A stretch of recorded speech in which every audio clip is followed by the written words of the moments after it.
It's sad to think how many flavors of survival have slipped away, fading like dust on old kitchen tables. Seniors still remember the days when a sandwich wasn't about luxury. It was about grit, pride, and making it through hard times.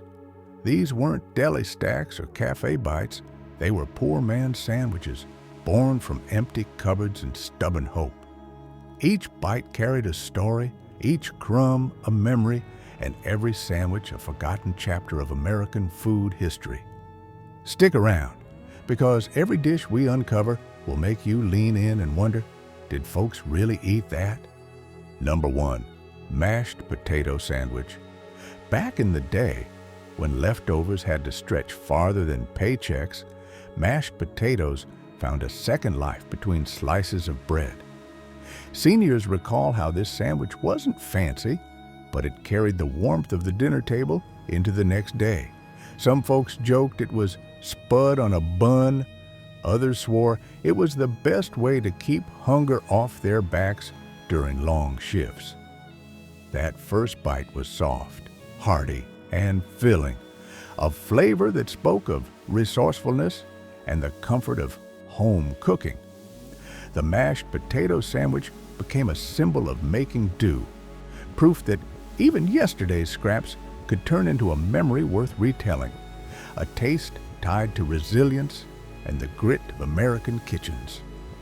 Number 2, mayonnaise and lettuce sandwich. When the summer heat rolled in and gardens gave more lettuce than folks knew what to do with, this sandwich became a quick fix. Seniors recall how a swipe of mayonnaise and a crisp leaf of lettuce turned plain bread into something cool and refreshing. Some laughed and called it rabbit chow. Others swore it was the perfect light bite after long days in the sun. That first crunch was clean and creamy, a taste that carried the memory of backyard gardens, simple living, and making do with what was on hand. The mayonnaise and lettuce sandwich wasn't about luxury. It was about resourcefulness, a reminder that even the humblest pairings could stick in memory and carry the flavor of resilience. Number 3, potted meat and pickle sandwich. Back when canned goods were the lifeline of many kitchens, potted meat found its way onto bread, often paired with the sharp bite of pickles.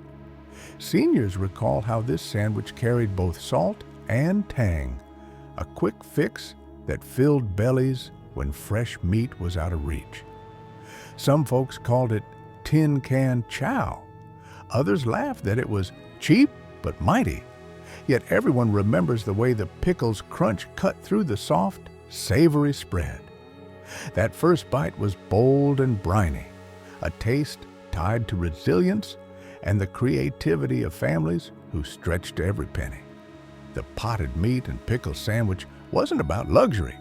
It was about survival, memory, and the stubborn pride of making something flavorful out of what little you had.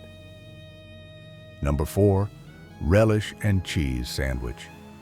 Sometimes the kitchen magic came from nothing more than a jar of relish and a slice of cheese.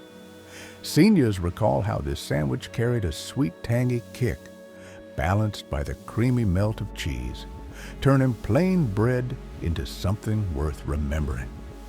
Some folks joked it was picnic chow. Others swore it was the perfect quick bite when money was tight. That first crunch was sharp and smooth all at once, a flavor tied to backyard gatherings, lean years, and the creativity of families who stretched every scrap. The relish and cheese sandwich wasn't about luxury. It was about making do, about turning odds and ends into a taste that stuck in memory, proof that even the simplest pairings could carry pride and resilience. Number 5, boiled potato and butter sandwich. When the stove gave nothing but boiled spuds, families found a way to turn them into a sandwich. Seniors recall how slices of potato, still warm, were laid on bread and topped with a smear of butter, creating a filling bite that carried both comfort and necessity. Some folks joked it was tater toast. Others swore it was the best way to stretch a meal when meat was scarce. That first bite was soft and rich, the butter melting into the bread, a flavor tied to long evenings, hard work, and the stubborn pride of making something out of almost nothing. The boiled potato and butter sandwich wasn't about luxury. It was about survival, memory, and the creativity of kitchens that refused to go hungry. Number 6, cabbage and mustard sandwich. When gardens overflowed with cabbage and meat was nowhere to be found, folks turned to this sharp and scrappy sandwich. Seniors recall how crisp cabbage leaves layered on bread came alive with a smear of mustard that packed a fiery punch. Some laughed and called it farmhand fuel. Others swore it was the perfect way to stretch the harvest when cupboards were bare. That first bite was crunchy and bold, the mustard cutting through with heat, a taste tied to long days in the fields and the stubborn pride of making something out of almost nothing. The cabbage and mustard sandwich wasn't about luxury, it was about resilience, memory, and the creativity of families who refused to let simple ingredients go to waste. Number 7, Spam and pineapple sandwich. When wartime rations and tight budgets made Spam a household staple, families found clever ways to dress it up, and one of the boldest pairings was pineapple. Seniors recall how the salty, savory slice of Spam met the sweet tang of pineapple between bread, creating a sandwich that was both quirky and unforgettable. Some folks laughed and called it Hawaiian chow on a dime. Others swore it was the perfect mix of sweet and salty when cupboards were bare. That first bite was juicy and rich, a flavor tied to resilience, creativity, and the stubborn pride of making something tasty out of ration food. The Spam and pineapple sandwich wasn't about luxury. It was about turning necessity into memory, proof that even the strangest pairings could stick in the heart and history of American kitchens. Number 8, apple butter and cheese sandwich. When autumn rolled in and pantries filled with jars of apple butter, families found a way to stretch it into something more. Seniors recall how a swipe of that sweet spiced spread met a slice of cheese between bread, creating a sandwich that was both comforting and curious. Some folks joked it was farmhouse fancy. Others swore it was the perfect balance of sweet and savory when cupboards were thin. That first bite was smooth and tangy, the apple butter melting into the cheese, a flavor tied to harvest season, lean years, and the pride of making do with what you had. The apple butter and cheese sandwich wasn't about luxury. It was about memory, resilience, and the creativity of kitchens that turned simple jars into lasting stories. Number 9, creamed corn sandwich. When the pantry offered little more than a can of creamed corn, families found a way to make it stretch. Seniors recall how that sweet, creamy spread was ladled onto bread, sometimes with a pinch of salt or pepper, turning scraps into a sandwich that carried both comfort and necessity. Some folks joked it was corn chow on a bun. Others swore it was a perfect filler when cupboards were bare.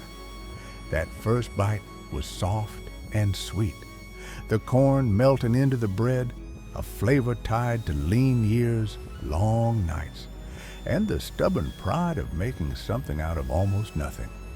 The creamed corn sandwich wasn't about luxury. It was about resilience, memory, and the creativity of kitchens that refused to let even a single kernel go to waste. Number 10, green tomato sandwich. When gardens gave more green tomatoes than ripe ones, folks didn't waste a thing. They turned them into sandwiches. Seniors recall how slices of tart, firm tomatoes were laid on bread, sometimes salted or paired with a smear of butter, creating a bite that was sharp and refreshing. Some laughed and called it garden grit. Others swore it was the perfect way to stretch the harvest when times were lean. That first crunch was tangy and bold, a flavor tied to backyard gardens, long summers, and the pride of making something out of what you had. The green tomato sandwich wasn't about luxury. It was about resilience, memory, and the creativity of families who refused to let even unripe fruit go to waste. It's bittersweet to realize how many of these poor man's sandwiches have vanished from our tables, fading like echoes of the past.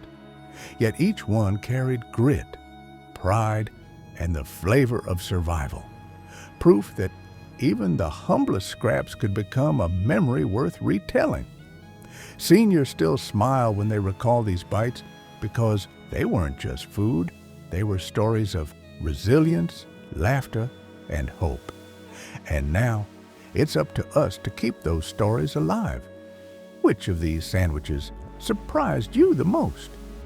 Which one stirred up a memory from your own family's kitchen? Share your thoughts, because every comment adds another voice to this legacy. Don't forget to like, share, subscribe, and drop a comment, not just to support the channel, but to keep alive the taste of history, the pride of survival, and the flavors that remind us who we are.